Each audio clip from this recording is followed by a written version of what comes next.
After exploring the busy markets of Delhi, Nurbaya and her friend decide to take the bus home.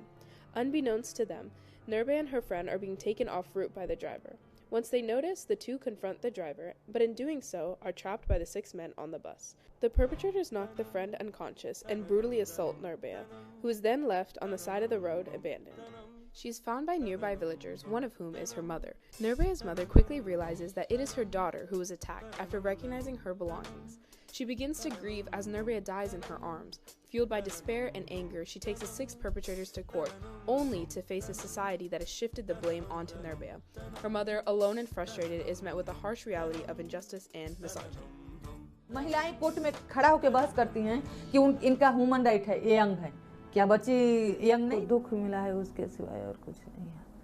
Various protesters and other victims meet Nurbaya's mother outside the courtroom to give her support and encouragement. They empower her through their stories, giving her the courage to return to court and confront the perpetrators. The judge states the final rulings to each of the perpetrators. Of the 6 perpetrators, the minor was given 3 years before being released with a new identity.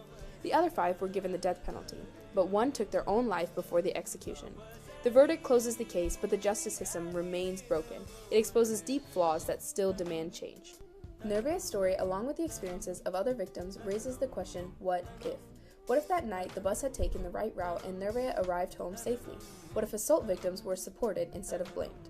Our piece honors the real-life story of Jyoti Singh's fight for justice through the 2012 Nurbaya case. Although her story sparked change across India and strengthened movements for women's rights, the justice system cannot return what was lost. In the end, her mother stands at her grave, grieving the daughter she can never get back. TAMU Sahithya presents Nurbaya, A Fearless Fight for Justice.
Dim